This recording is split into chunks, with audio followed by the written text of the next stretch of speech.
My RC year is over and it's so bittersweet.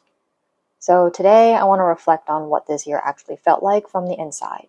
The relationships, the surprises, the things I learned about community that I don't think I could have learned anywhere else. This is not meant to be an advice video, but more of a glimpse of what it looks like and feels like to be on the inside of Harvard Business School.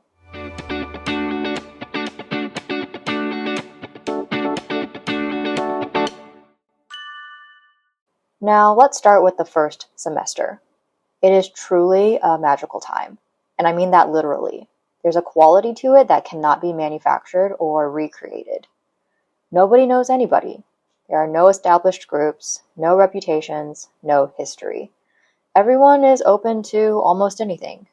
And because of that, it's completely normal, praised even, to invite someone you barely know to hang out.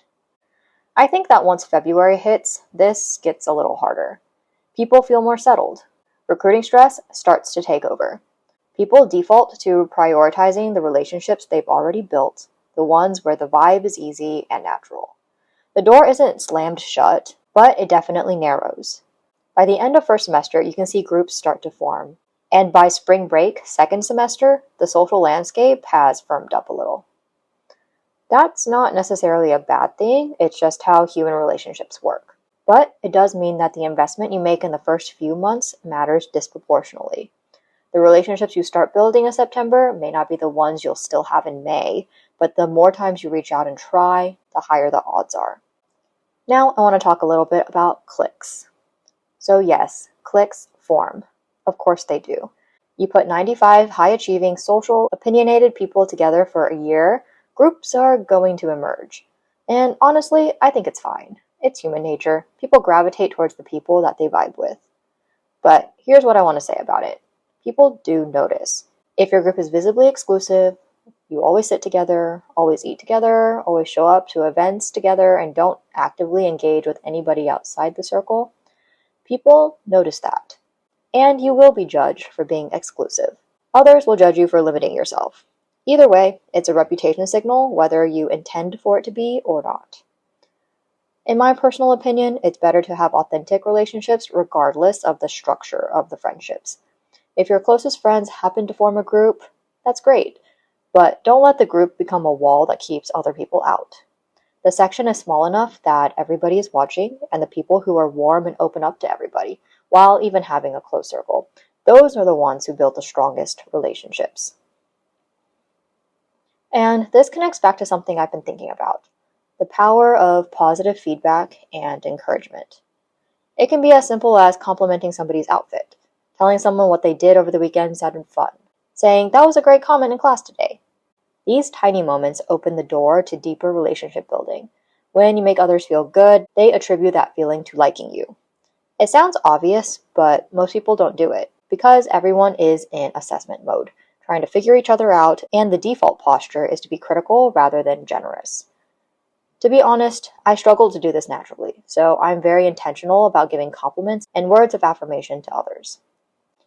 And just as cliques invite judgment, being in any kind of leadership position basically guarantees criticism as well. Just an FYI if you're thinking about running for anything.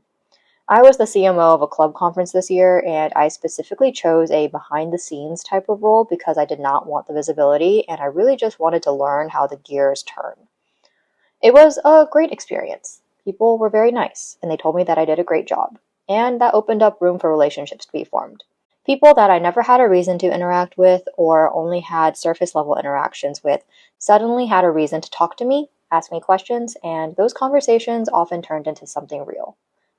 But I also want to be honest about the other side. The more visible you are, the easier it is to draw critique and judgment. Honestly, this is guaranteed. If you take on a leadership role, whether that's section leadership, club leadership, or just being someone who speaks up a lot in class, you are putting a target on your back. Not because people are mean, but because everyone at HBS has opinions, and the visibility gives them something to form opinions about. Usually the critiques are mostly about personality, and second most common is about motives. Very rarely is it about competence, because everyone here has a minimum level of capability, and honestly, anyone can do anything. The question people ask about visible leaders isn't, can they do it? It's why are they doing it? And do I like who they are while they are doing it? But even still, I wouldn't let this stop you. If you want to lead, lead. Criticism is inevitable, both in HBS and in the high visibility role that you will have post HBS. So might as well use Harvard as a training ground. Another thing I noticed is that everybody wants to give advice rather than actually support. When you're leading something, you'll get a lot of, you should do this differently, and not as much of, how can I help? That's just the HBS dynamic. It's full of people who are trained to give opinions. But just be ready for it and don't take it personally. So this is my takeaway. If you want to lead, lead. But know that visibility comes with critiques and make sure that you're ready for that. The people who handle it best are the ones who are leading because they genuinely care about the mission, not because they want the title on their resume. Now I want to step back for a second and talk about something I've been grateful for all year. Honestly, I think right now is the perfect time to get my MBA, and I'm really grateful to God for the timing. AI is taking off real freaking fast, and it's changing the way that people work. And an MBA at HBS is the world's most okayest sabbatical. Nobody questions it. Nobody thinks you're being lazy. You get to pause, learn, build, test, and play without a full-time job demanding all your attention. Not only do I get to learn about how business is changing from the constantly updating classes and cases, I also get the chance to stop and actually engage with AI tools. Not just as a side project squeezed into evenings and weekends, but as a real part of my education. HBS sees the importance of the impact, and they got us access to some of the best tools out there. Claude Code, ChatGPT, Codex, Manus, Lovable, Julius, plus all the regular subscriptions like the Wall Street Journal and the New York Times. Most people in the working world have to learn AI while holding down a full-time job. We get to learn in this bubble, exposed to some of the best and most innovative ideas and people, with the liberty and safety net to experiment. And who knows, maybe something will take off. But here's the thing I keep coming back to. Relationships cannot be replaced by AI. Yes, the tools will keep getting better, and all of the finance and whatever else I'm learning can be learned through AI, or AI can replace them. The models, of course, will keep getting smarter. But the ability to sit across from another human, listen to their perspective, challenge your own assumptions, and build trust through shared experience, that's what the section is actually about. And no model can replicate that. And I'm going to repeat something that I've already said before. One of the most misunderstood parts about the MBA is not networking with people who can give you a job now, but it's networking with your peers. Because in a couple of years, they will be the ones to hire you into their organizations to run something that you are capable of. Now, let's spill some tea. This is something I think prospective students and even current students in other sections might find interesting. Why different sections have different section cultures, and what I think made my section the way it is. So, of course, not every one of the 10 sections has the same experience. Some sections have a lot of drama.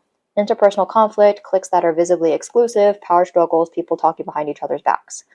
I'm not going to pretend to have a full picture of what every section looks like, but from the conversations with my friends across sections, I know that our section had less drama compared to others. And I think that's worth noting.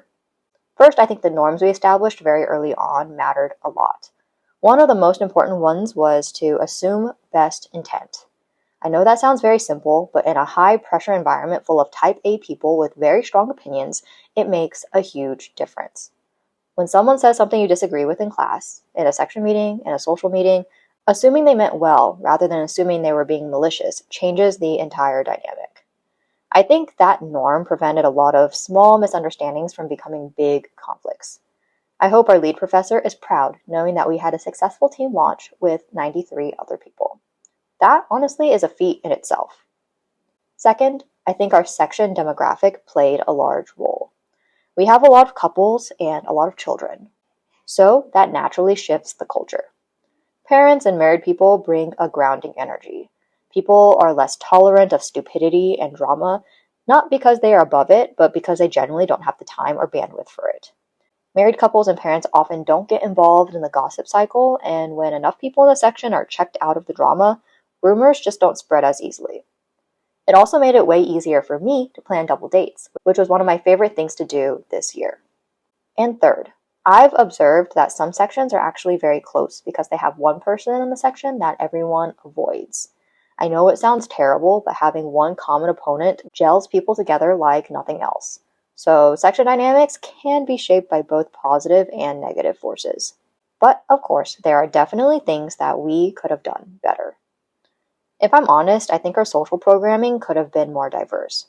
We had a lot of happy hours, and happy hours are fine. I still went occasionally, and talking is still fun, but they're not very inclusive for families, and they are barely inclusive for people like me who don't drink. The lack of diversity in our social events was honestly a little disappointing compared to what I heard other sections were doing. Some other sections had smaller, more varied things going on almost every day. Game nights, cookie nights, outdoor activities, and people could choose to go to the ones that interested them.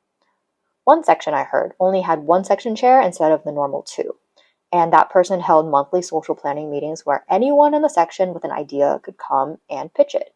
They would plan the entire social calendar for the month, and each person led and executed their own event.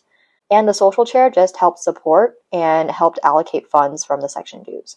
That model is honestly much better than having two social chairs plan everything themselves, because oftentimes our social chairs just defaulted to happy hours because they're the easiest to plan and squeeze into their extremely hectic schedules already.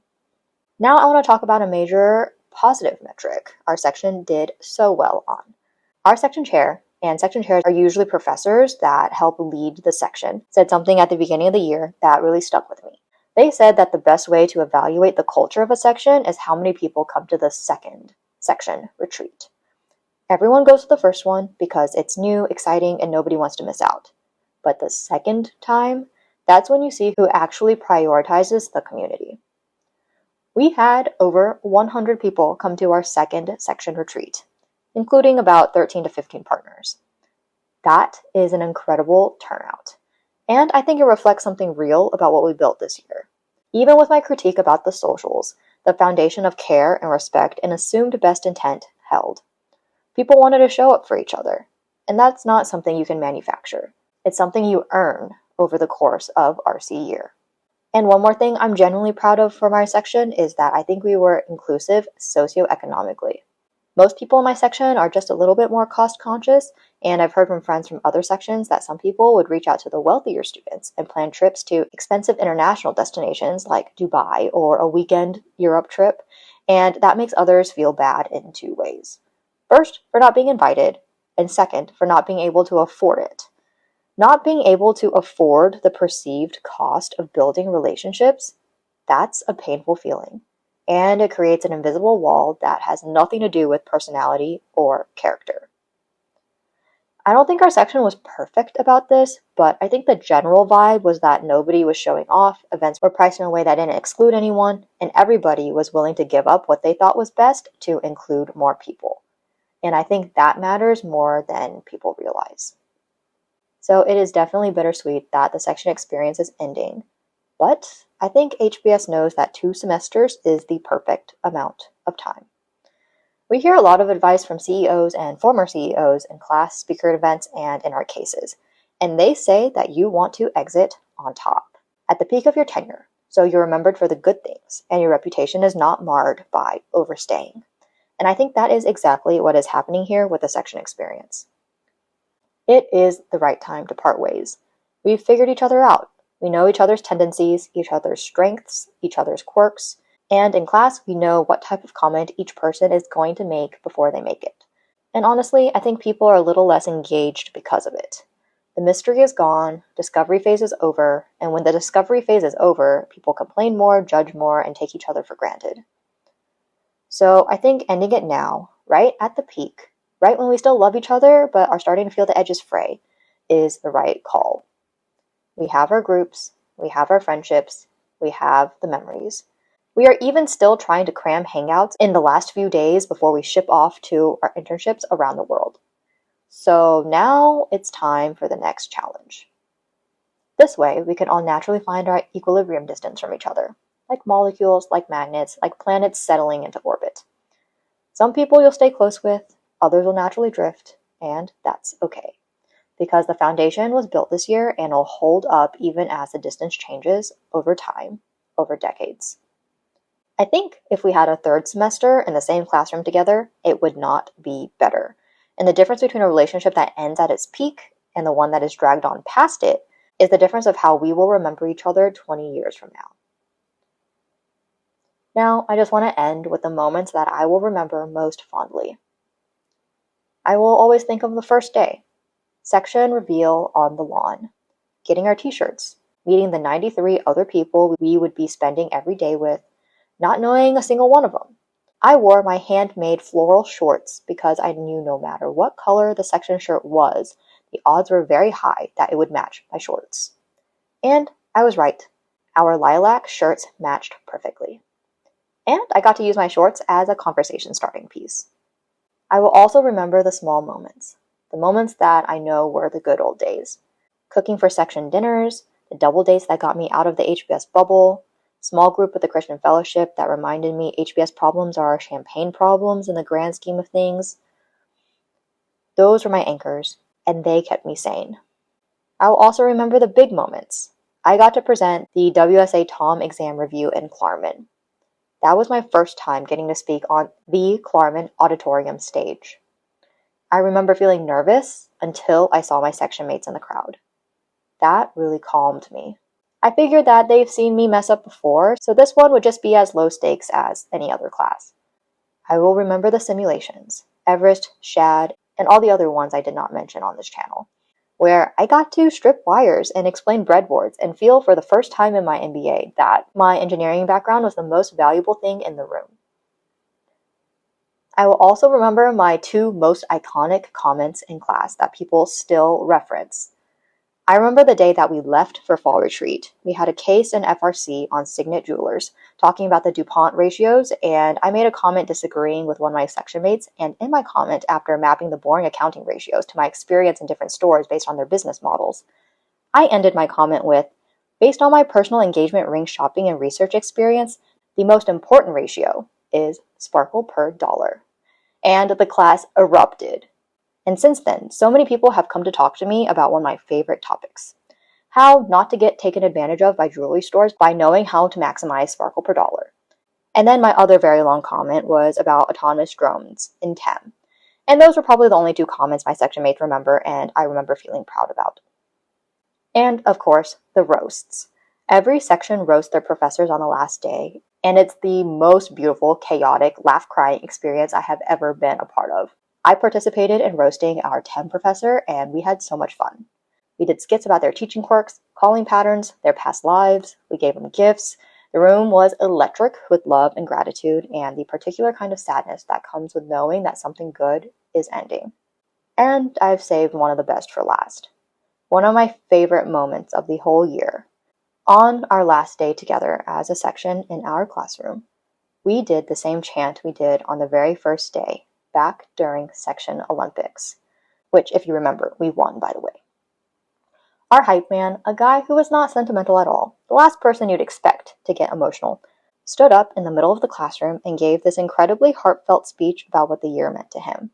And then he teared up, and then he led us in the chant one last time.